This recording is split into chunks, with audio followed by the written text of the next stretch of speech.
Hi everyone, a quick note before I start. In this video I talk about some of the detailed material from the Hanscamp course, and at times I get a little bit technical. That's simply because I'm someone who loves digging deep into musical material.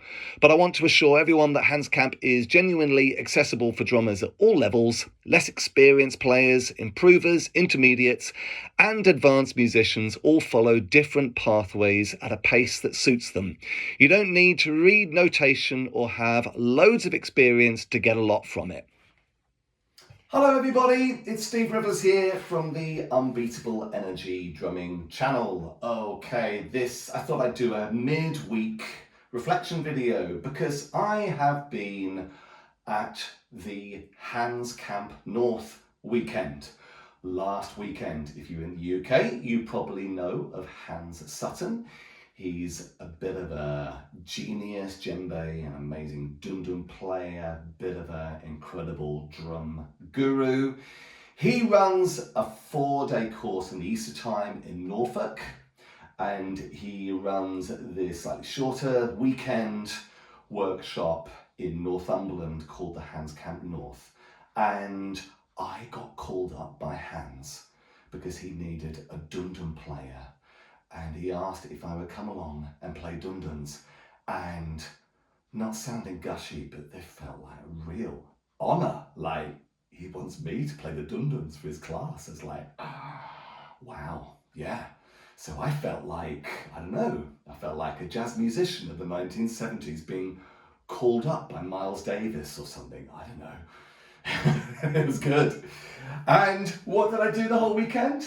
Well, I played this cute little guy here, the Kinkini, and for the entire weekend, for the hours and hours of people playing the 17 pages of notation that Hans Sutton, like every course, he writes out absolutely everything, and they study it. They study all the Dundun variations, and they study all the accompaniments, and they study all the solos and all the breaks.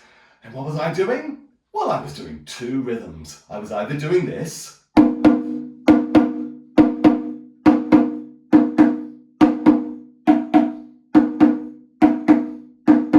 or I was doing this one. Maybe I should give it context with the pulse.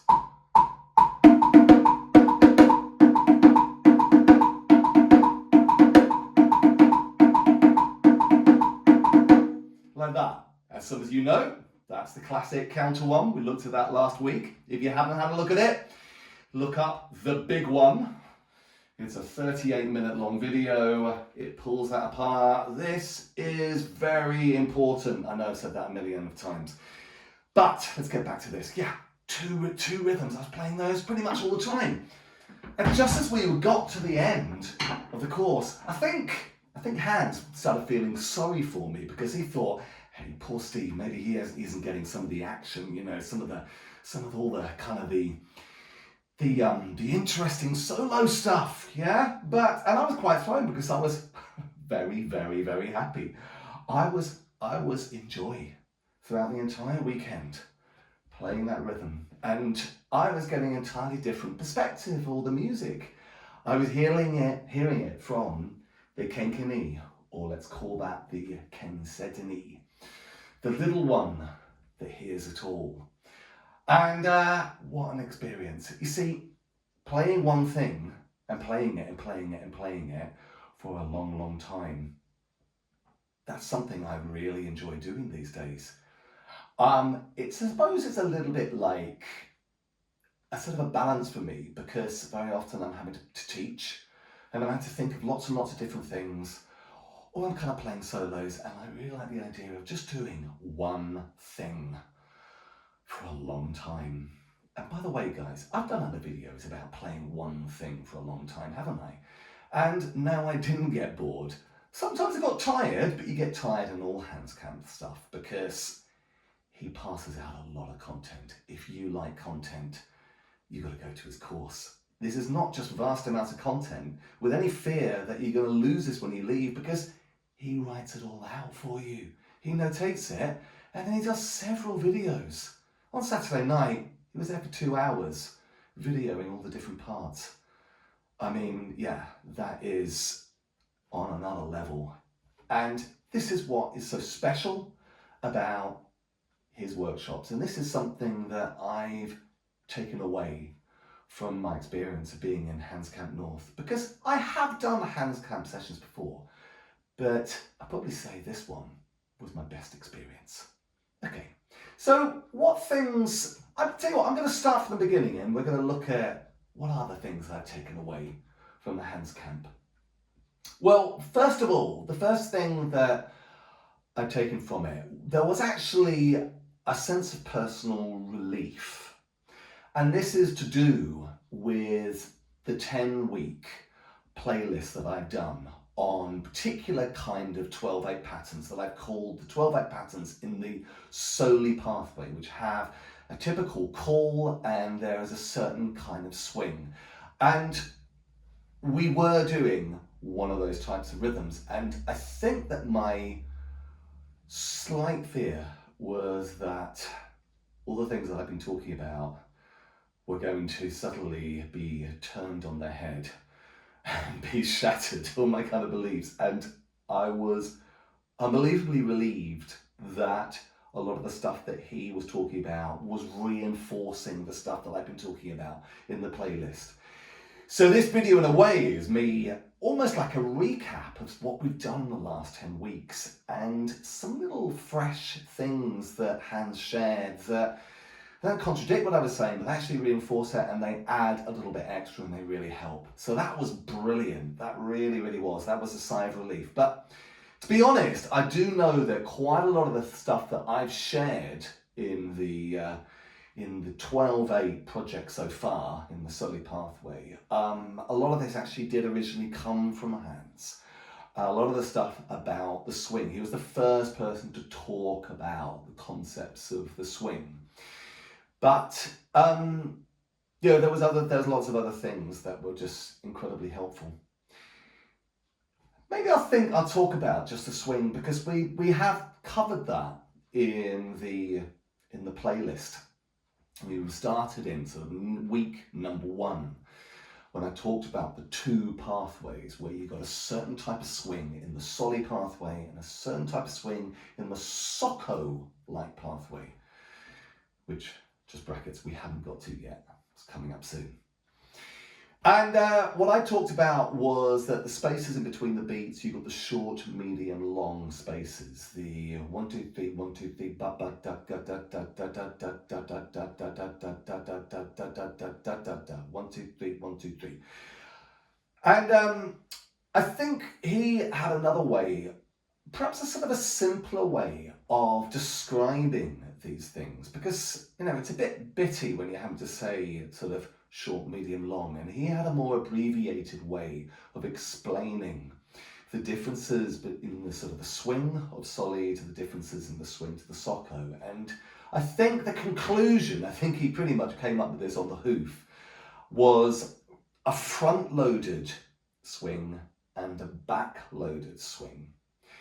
Now, what are we talking about when we talk about a front-loaded swing? So the type of Soli pathway swings we've been talking about are front-loaded swings. What we're talking about is where the second beat is moved closer to the first beat.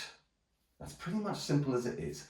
Whenever you do that, there has to be some compromise in the space between the second and the third, and the space between the third and the first. And if you're going to push the front load, get the second beat closer to where the 1 is, which we're going to call the front, we're calling that front loaded, you have to compromise on the other ones. And it's usually going to mean that between the second and the third, there's going to be a sort of slightly wider space, and there's going to be an even wider space between the first and the third and the first. Okay, so we're calling them now, an easier way is to call it a front-loaded swing. What would a back-loaded swing be? That would be more of a case of something more in the Socko pathway, where it's back-loaded. So the second beat is stretched away from the first. It's pushed back from the first beat, and that's going to be the wider space. And it doesn't perhaps explain that, you've got a really short space after that between the second and the third, and you've got a medium space between the first, the third, and the verse. Da, da, da, da, da, da, da, da, da, da, da, da, da, da, da, da. So that was interesting. I know, guys, I'm getting a bit kind of technical here, aren't I? And a bit kind of ethnomusicology. So I'm going to pull back. It was just interesting. It was just, I think when we talk to someone about some of this deep stuff, it's perhaps an easier way of talking about the type of swing, front-loaded and back-loaded. Okay, another thing. Well, last week, some of you might know, I looked at the big one, didn't I? The counter guitar, which I consider very, very, very important in the Solly-like feeling 12/8 rhythms. Very, very important. I'd probably say almost the most important. If you're going to get really into those type of rhythms, at some point you have to learn that rhythm. And I was playing it on the kenkeni quite a lot of the time. I couldn't always do it because we needed something which was on the downbeat, the Djembe, that one there, okay? It's my way of remembering it. And but there also was that on the djembe part. And he was showing it as a cheat way. And I also forgot, actually, that this cheat way of doing it, where you have the bass there and you have the slap, like that, you can then mime that bass.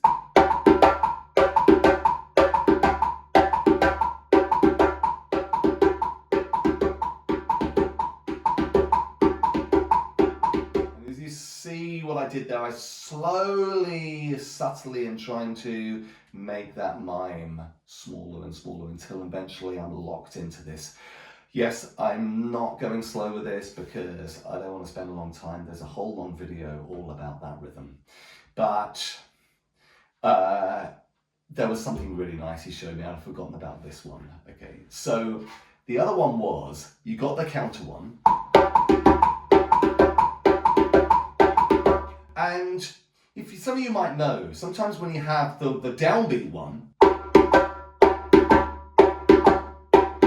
sometimes we like to put a bass just before the downbeat. So it's going, this is on the one now, okay, so like that, okay, so that one's on the one. So what you do is you have a feed-in bass on the counter one, which is really nice. So here's the counter.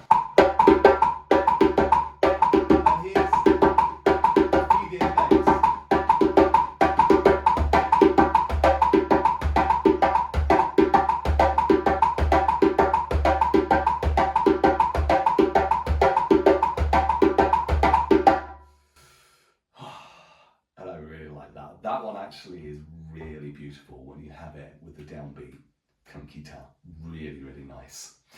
Okay, so actually, tell a lie, I wasn't only playing the kenkeni and doing those two rhythms. The other real honour I got is that Sako is a guest star in the Hanscamp North, and he asked me to play the Dundun for his rhythms, while some of the other drummers, there was the amazing John Nixon playing the ballet Dunduns, and had Estelle, great drummer Estelle, who's on the kenkeni. It was amazing playing the Dundun for his, and I've got to tell you, if you haven't heard of I mean, Sako, honestly, he is on a par with some of the maybe slightly more well-known international stars. Sako actually went to, is it Malaysia? Is it Singapore? Where's Kelvin Q based? Is it Singapore? Kelvin, are you looking at this? Have I got your right country? I know that Sako went all the way over there. Kelvin, I know you had a very happy time, didn't you? We haven't talked, but it was, isn't he amazing? He isn't amazing. What is just comes across with Sako's music so much? It's his clarity. It's his killer tones. His tones are just... You know that thing where you hear someone, they're playing so clear with their djembes that it's almost like the thing you're hearing is almost like you could almost eat it. You could almost eat those tones and eat those slaps. That's what you have with ear. It's just beautiful phrases, but with this unbelievable clarity, which just totally sets them apart. Get me to do the same phrase. I'm kind of doing it, and it's got the timing's all right, but because I haven't got his tones, it just has that element of just being a little bit mushy. And you see, this is it. You see, when you're playing the bass drum with someone like that, and what he does goes into his standard recording everything that he's taught. Then Isako likes to go off-piste and go into just something, a beautiful solo on the hoof, and I'm there playing the Dundun, and I'm really loving this Dundun. I'm loving the way what he plays, it sort of gets reconciled with my Dundun. And you know what it does? It gets deeper, it gets underneath, and it gets me, must have got other people to this, it gets you to lump in the throat stage. You're playing, but you're sort of, you're crying. It's so good. I mean, that's what it's like. And that, ladies and gentlemen, is the other thing I take away from this weekend.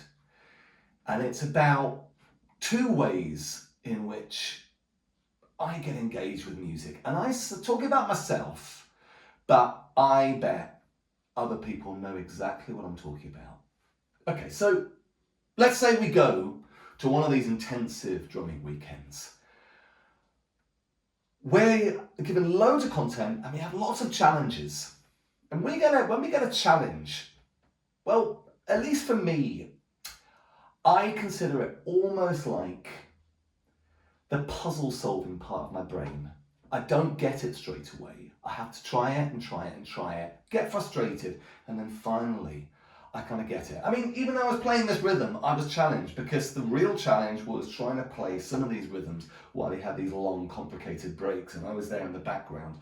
And sometimes, I'll be honest, I lost it, okay? And so it's a challenge for me is sustaining this in exactly the same place while these breaks are going on.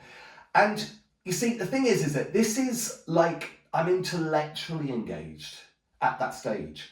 I am, and I'm really enjoying it, but it's like a gaming side of me that sort of wants to, it's like, for me, I don't do games. I don't do gaming at all. It's not for me. I used to years ago, and I know about that thing of you wanting to get to the next level, okay? And in a way, you know, this sort of thing is similar to that. And you get real kind of yes when you've nailed it. But there's something that has to kick in. It might kick in straight away, or it's something that may kick in later. But I have to have, if I'm really going to take this music any further and carry on playing it, it's got to get deeper. Okay? I've got to get emotionally engaged and connected with it. And I started practicing after I'd come back late on Sunday night. I started practicing Monday morning. And I started practicing actually the samba rhythm on here. And I started looking at the variations. I also wanted to sort of see if I could do a slightly different bell pattern, which is a little bit more independent. And it was then that I started to feel emotionally connected to the rhythms that we've been looking at. I suppose I've been hearing the rhythm, playing the kenkeni, but hearing the samba, but playing the samba, suddenly it's been really, really kicking in. And this really takes me to something else that I kind of take from Hans' weekend, is that Hans's weekends are about what happens afterwards. It's about the legacy afterwards, because he is so amazing at getting everything set up so that you can take this forward. The first Hanscamp I ever went to was in 2016. To this day, I teach the rhythm degu degu all the time with children. And it was actually quite a hard rhythm, but I found an easier way to do it. In 2015, I had this amazing workshop with Barbara Bangora. It was the only one I did with Barbara Bangora. I still teach the rhythm that he taught to this day. But these are rhythms that they got to me. And those are the ones that really matter. I personally think if you have a rhythm and it just only hits you on the gaming side, the puzzle gaming side, and you are just not taking it further, don't worry about it. You don't have to go back there. Okay? Look, I'm going to tell you this. Okay? The rhythm, Yankee, a lot of my friends know me, it's very important culturally, I know that, but it's not a rhythm that has got me. Hasn't got to me yet. Maybe another time, but it hasn't. And I've been familiar with Yankee for the past 30 years. It just doesn't do it. And, there's so many others for me, okay? Being stepped out of this culture, I can kind of pick and choose, I can. And it's not with any disrespect to the importance, the cultural importance of that Yankee. It's just, I have to be honest, it doesn't hit me emotionally like other things do. I leave Yankee for other people who love it, who can share the tradition, the cultural context of Yankee. But anyway, this is what I take from this. It's how really, it's the playing afterwards, the Hanscamp, where things kick in. And actually, if you're really wanting, you need to sometimes give things a chance, don't you? To actually get that kind of emotional connection. Sometimes it is just playing one thing again and again and again and again, and not flitting around, staying with it. And that's what I did with the Kinkini. That's what I've been doing as I come back. It is, I suppose, getting into a zone, isn't it? Guys, maybe this is a reminder, maybe you have been to Hanscamp, maybe it's been a while. Go back to them. I'm reminded of how special they are. Hanscamp North is a great way of me personally making a connection with all the people who are further north than me, right up here in Northumberland, up in Scotland, a guy from the Shetlands. It's so good to have kind of connect with you all, people from Glasgow, people from Edinburgh, and I really hope that we keep in touch with each other and make more music happening. Guys, there's exciting things on the way. In a couple of weeks' time, we're going to embark on the Soko style 12/8 pathway. And we're really looking forward to that, which is going to be almost everything that we've looked at in the Solly pathway, almost being like the opposite to it. And I can't wait. I've got some easy stuff in the meantime, a couple of easy things. I'm doing a few midweek things, so there's lots of fun there.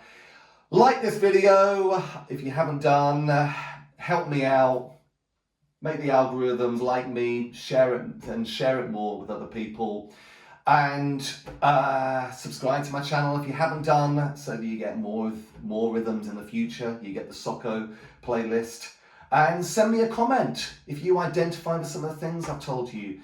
Tell me, send me a comment and tell me what you think, and I will see you all next time. See you later.